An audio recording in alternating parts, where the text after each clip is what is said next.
Chains clattered against marble as Elias was dragged into the alien court. The hall was carved from crystal and lit by shifting beams of prism light, so bright it hurt his eyes.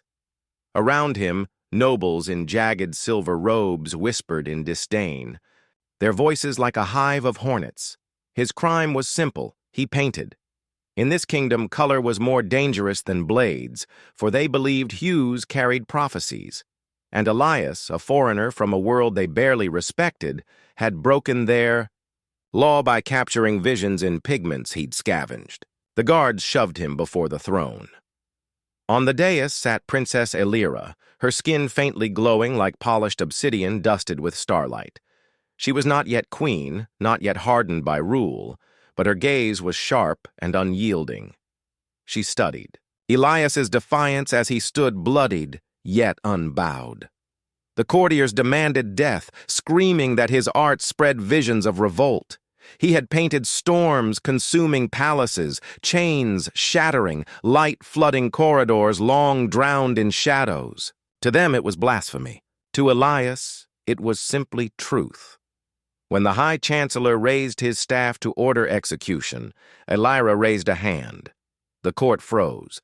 Her voice carried calm thunder as she said, "If prophecy is painted, let us test it.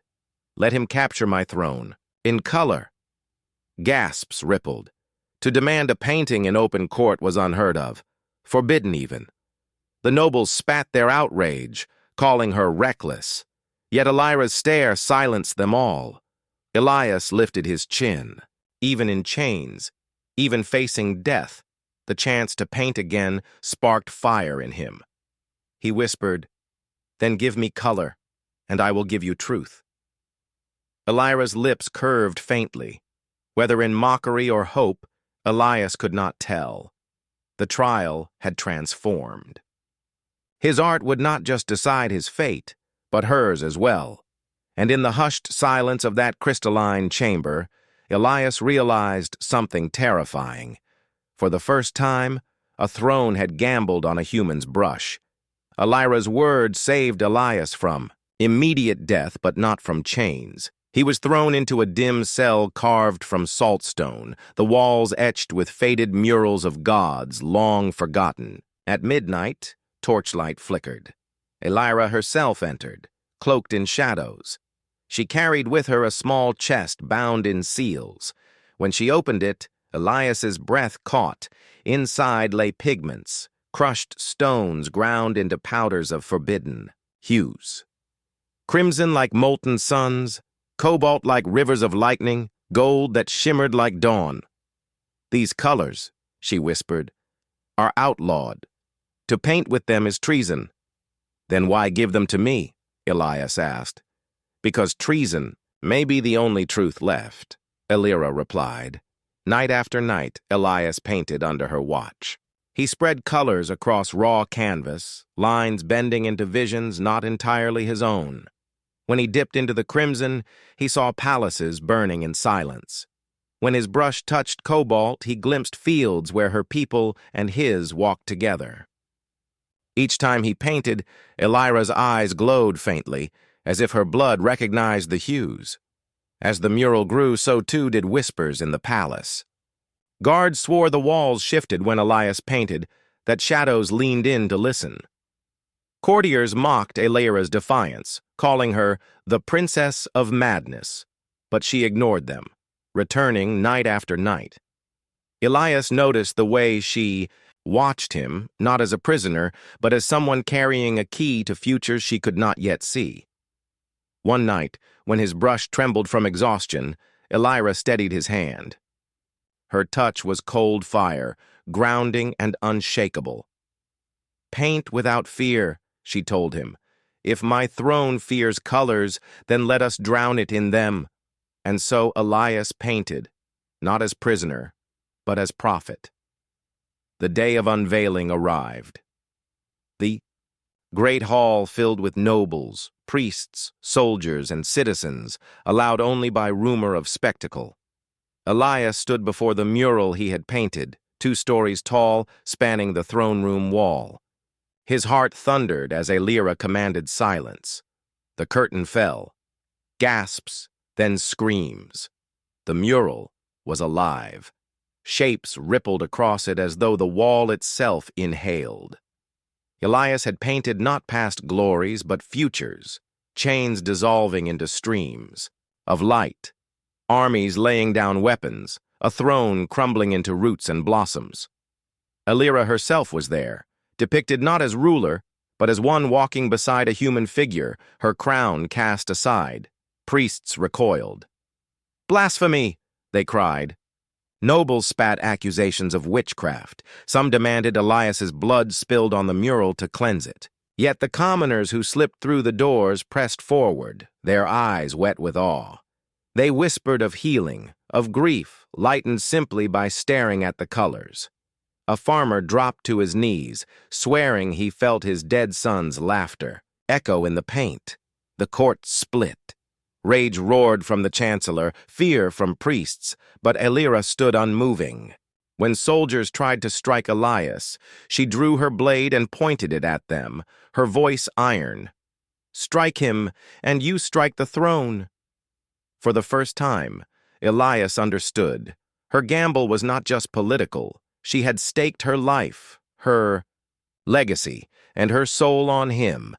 And as the mural shimmered with breath-like pulses, Elias knew it was no longer his alone. The painting had claimed them both. The mural's unveiling had cracked the palace in more ways than stone. By dawn, proclamations spread like wildfire. Elias was a sorcerer, a corrupter, an omen of doom. The chancellor demanded his execution, while priests declared him a blight on the gods.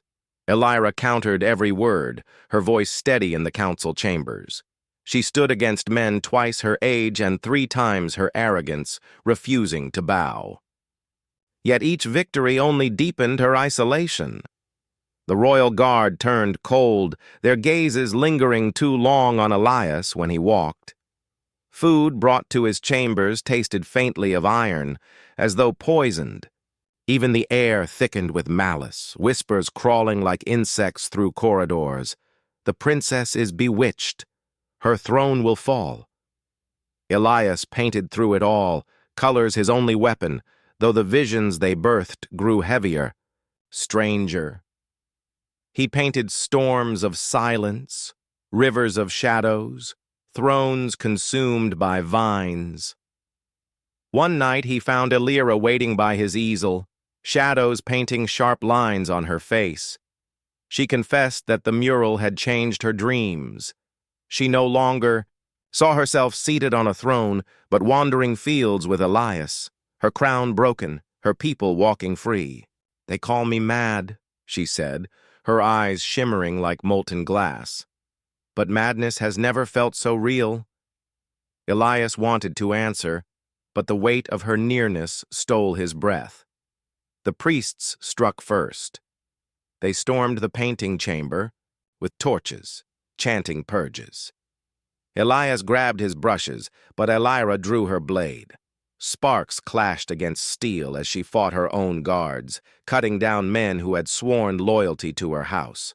For Elias, it was the first time he saw her not as princess or patron, but as warrior.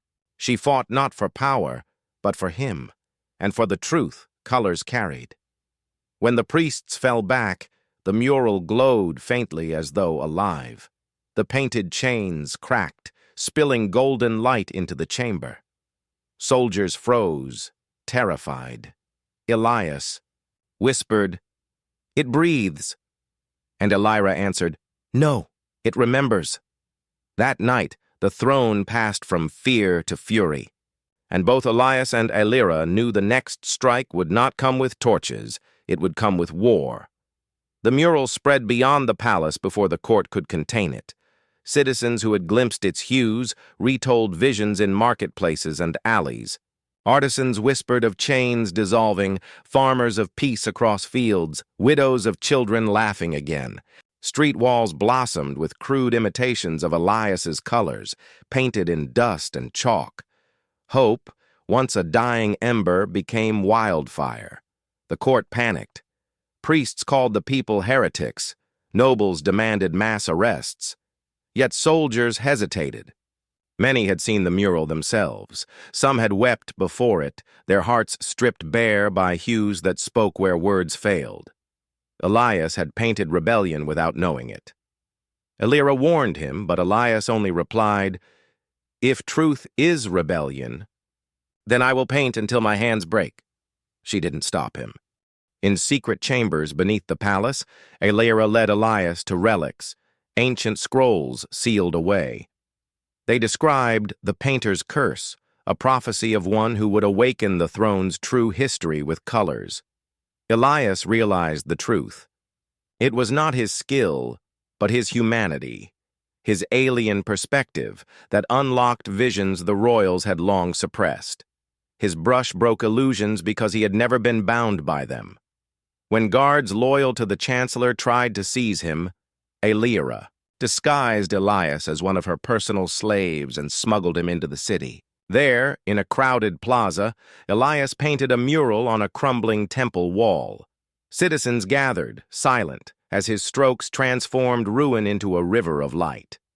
A child touched the wall and laughed, swearing she heard music. The crowd erupted in chants. Not for Elias, but for freedom. By nightfall, the chancellor declared him an enemy of the crown. Rewards for his capture spread across the kingdom. But Elias, hidden in Elira's chambers, only dipped his brush again. The more they feared his colors, the more truth he swore to paint. And Elira, torn between duty and heart, realized she was no longer simply protecting a man. She was defending a revolution born of pigment and soul. The breaking point came at dawn. Soldiers stormed Elira's wing with battering rams, shattering marble doors. Elias woke to the clash of steel, Elira already standing between him and death. She fought like a tempest, her blade singing arcs of silver. But the numbers were overwhelming. Elias grabbed his paints in desperation, hurling a flask of cobalt onto the floor. Where it shattered, light surged, blinding attackers. Together, they fled into the labyrinthine alleys of the city. Now branded traitor, Elira had cast off her titles. She bound her braids in leather and wore the cloak of an exile. Elias followed, shackled only by choice. They fled across rivers choked with fog, through forests alive with whispering leaves. Rumors spread wherever they went. The princess has fled with the painter. The throne bleeds fear. Yet amid flight and danger, something else bloomed. Bond forged not in court whispers, but in fire and flight. One night, by a river glowing faintly with bioluminescent reeds, Elias found Elira staring at her reflection. "I was born to rule," she said, her voice fragile, "but with you, I feel born to live." Elias reached out, not as painter, not as prisoner, but as man. Their hands met, fingers trembling not with fear, but with recognition. But exile carried peril. Mercenaries hunted them across the kingdom. In one battle on a cliff's edge, Elira nearly fell, and Elias seized her wrist with raw desperation. He pulled her back, the cliff crumbling beneath their weight. As they collapsed together in the dirt, Elias realized she was no longer his. Savior alone. He was hers as well. When they reached the borderlands, Elira told him of her vision. A mural not in a palace, but across the world itself. "Your brush can paint freedom," she whispered, "but only if I stand with you." He answered not with words, but by dipping his brush into dawnlight itself. Together, exile was no longer a curse. It was liberation. Two souls rewriting fate with every step. The royal council moved swiftly. Elira's absence was declared treason. Elias branded a corrupter, and the people threatened with starvation if they harbored them. The throne's chains reached beyond the palace. Merchants who spoke Elias's name lost their licenses. Farmers who painted crude murals saw their homes burned.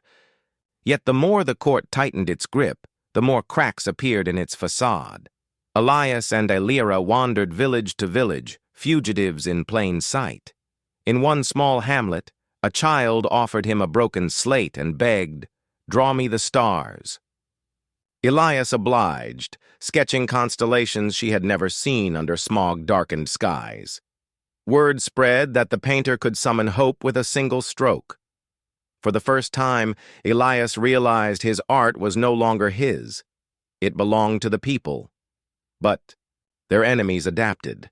The Chancellor unleashed the Pale Hunters, assassins trained to erase dissent. One night, as Elias painted in a tavern cellar, shadows lengthened into blades. Elira fought them off, but not before Elias was wounded across the ribs. Blood stained his paints, and yet when his brush struck canvas, the mixture bled into hues, more powerful than ever, living, glowing. His pain became a weapon. Elira bound his wounds, trembling with fury. "I cannot lose you," she whispered, more command than plea. Elias, weak but unbroken, answered, "Then fight not just for me. Fight for what we've seen." Their bond, tested by exile, hardened into something unshakable. By dawn, new rumors spread. The painter bled into his art, and it shone with a fire the throne could not smother. The court branded it witchcraft. The people called it prophecy. In their flight, Elira led Elias to a hidden refuge deep beneath the ruins of an abandoned palace. Inside lay a forgotten gallery, its walls coated with murals older than her kingdom itself. The paintings moved faintly, as though alive, telling stories of rulers who had feared color long before Elira's bloodline. It was never just my throne, she realized. It is every throne that chains truth. Elias studied the walls, his hands trembling. The figures within seemed to breathe, reaching toward him. When he touched one, visions poured into his mind. Past painters silenced, brushes burned, colors buried beneath stone. He saw centuries of suppression, a cycle of fear repeated endlessly. But then, he saw something new. Elira, standing beside him, shattering the cycle with a single stroke. Together, they repainted the gallery, stroke by stroke, layer by layer. Elira added her hand to the brush, tracing bold arcs of crimson and gold. Their colors merged, creating forms no single hand could have achieved. For the first time, Elias felt less like an intruder and more like part of something larger, a legacy reborn. When soldiers discovered the gallery, they hesitated at its threshold. The walls shimmered with defiance, hues shifting like fire.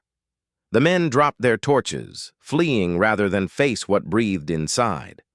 The gallery itself had become a shield, art transformed into sanctuary. But Elias knew it was only temporary. "This place is not where our story ends," he told Elira, brushing pigment from her cheek. "It is where it begins." The throne struck back with brutality. Armies marched, not just against rebels, but against their own people, burning villages where murals bloomed. Elira's own mother denounced her, swearing her daughter was lost to madness. For Elira, it was a wound deeper than steel. Yet Elias held her hand, telling her, "Even broken bloodlines cannot chain the heart." In a final desperate move, the court captured hundreds of citizens accused of treason and threatened their execution at the palace steps. Elias and Elira infiltrated the city in disguise, slipping through alleys drenched in ash. For Elias, the sight of his art scrawled even on prison walls was both agony and hope. Even in chains, the people painted. On the execution day, Elira stormed the plaza, her cloak cast aside. She no longer hid who she was. Princess, warrior, exile, rebel. Elias followed, clutching nothing but a small vial of radiant pigment. Soldiers swarmed them, but the crowd surged too, emboldened by their presence. Elias smashed the vial across. The stone steps and color exploded outward, an aurora alive, flowing across the palace. The soldiers faltered. The prisoners seized their moment, rising against their captors. Chains shattered, banners burned. In the chaos, the Chancellor was dragged down by the very people he once ruled. The throne, once untouchable, quaked beneath the weight of Hughes, and when the dust cleared, the people looked not to the throne, but to Elias and Elira. The palace lay in ruins, its marble scorched, its banners ash. For the first time in centuries, silence reigned not from fear, but from release. The throne had collapsed, not by blade alone, but by brush, by color, by truth. Yet amid victory, Elias felt unease. "What if they crown you next?" he asked, Elira. She smiled faintly. "Then we must teach them not to need crowns." Together they gathered citizens in the plaza, brushes and pigments placed in every hand. For hours, the city became a canvas. Children painted suns, widows painted rivers, soldiers painted fields where no blood flowed. It was no longer Elias's gift, no longer Elira's rebellion. It was everyone's dawn. As the sun rose, Elias painted his final mural, Elira not, on a throne, but walking hand in hand with her people. She laughed when she saw it, teasing, "You make me look taller." Yet her eyes glimmered, because she knew the truth. It was not a portrait of her. It was a vision of them all, in the eye. Quiet that followed, Elira and Elias sat on palace steps, colors still staining their hands. "The throne feared your brush," she whispered. "But it was never the brush. It was you." Elias answered softly, "No, it was us." And so, amid broken marble and reborn hope, two souls, one human, one alien princess, rewrote the kingdom's destiny, not with chains, not with crowns, but with colors that no power could ever erase.